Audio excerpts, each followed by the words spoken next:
On today's show, Continental is working on tires made from dandelions. Jaguar sets a very aggressive price for its first ever SUV, and why Costco purposely doesn't make much money on the cars it helps sell. All that and more coming right up on Autoline Daily.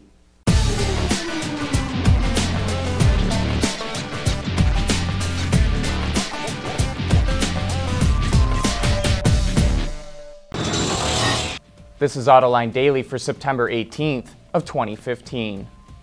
3D printing is becoming more and more popular in the auto industry, and a new report from Markets and Markets predicts that business will really take off by the end of the decade. The 3D printing market in the auto industry will generate about $480 million this year, but by 2020, it's expected to more than triple to $1.5 billion. North America is currently the leader, but by the end of the decade, it's projected to drop to number 3 behind Europe and Asia respectively in terms of value. And if you want to learn more about how the auto industry is embracing 3D printing, check out our Autoline this week that takes a deep dive into that topic. We'll put a link for that show in today's transcript. However, 3D printing is just one of the ways the auto industry is using alternative solutions to making car parts. Continental, the giant German auto supplier, is getting set to test tires made from dandelion rubber. Demand for natural rubber keeps increasing, and its price often severely fluctuates. That's why the company is looking for a more economical and sustainable solution. It's calling the material tar axegum, which is derived from the botanical name for dandelions. The company says it's now ready to test a winter version of the tire at its proving ground in Sweden. Continental hopes to have tires made with dandelion rubber in production in the next 5 to 10 years. Still to come, Jaguar competitively prices the new F-Pace, and Land Rover channels its inner child. Autoline Daily is brought to you by Bridgestone Tires, your journey, our passion. Dow Automotive Systems, breakthrough technologies for lightweight vehicles. And by Pure Michigan, leading the automotive world in intelligent connected vehicles. We run on brain power. Jaguar had perhaps the most important reveal in the brand's history at the Frankfurt Motor Show, its first ever SUV, the F-Pace. You might have thought because of that snarling cat's head on the grille, it would carry a hefty price tag, but you'd be wrong. Joe Eberhardt, JLR's president and CEO in North America, tells Autoline that the F-Pace will start out just under $41,000. That's damn aggressive. But the company did announce earlier this month it would be cutting prices, citing price as the #1 reason why consumers reject a luxury brand. And Jaguar really needs the F-Pace to sell well. As we've pointed out, its sales are down almost 4.5% so far this year, while Land Rover, which only sells SUVs, is outpacing the market. And if you'd like to learn more about the latest reveals from their designers and executives, you can check out our coverage of the Frankfurt show on our website or YouTube channel. Speaking of JLR, as the current Land Rover Defender enters into its final phase of production, the automaker is sending us off with a new concept. But this is no ordinary vehicle, it's actually a kid's pedal car.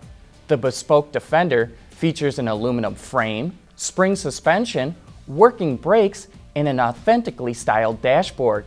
But I guess those price cuts we talked about before didn't make their way down to this vehicle. I think you'd have to be richy rich to afford this thing, with an estimated price of about £10,000.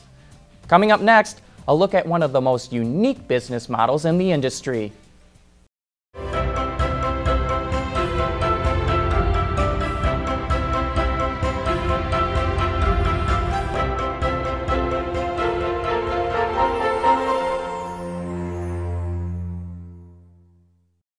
There's more car news and industry insight from the Autoline Network every day. Take a moment to click that subscribe button. You'll never miss another Autoline episode.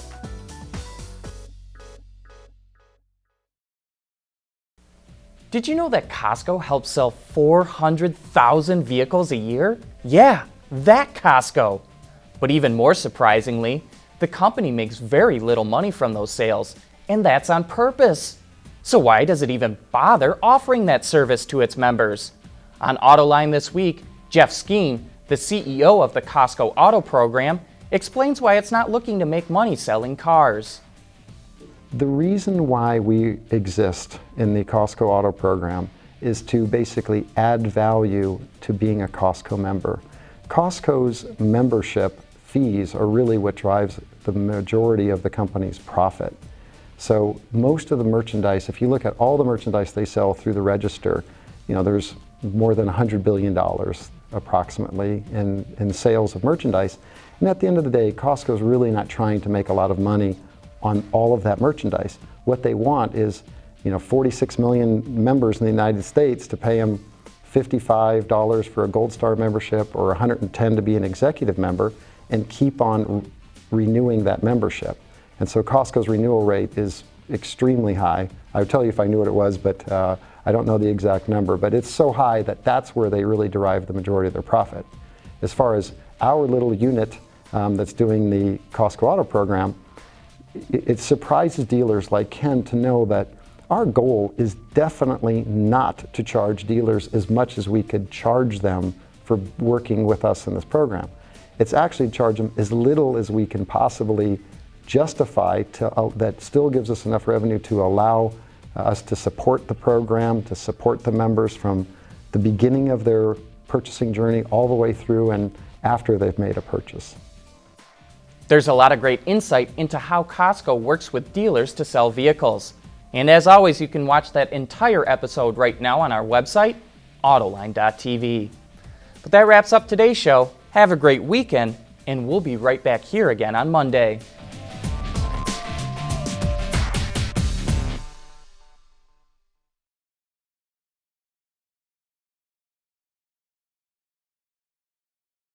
Ward's is the industry leader for news, data, and analysis. That's why companies across the globe subscribe to our premium service, maybe even your own. Log in for subscriber access now. Check your company's intranet for details and rely on wardsauto.com to keep you informed.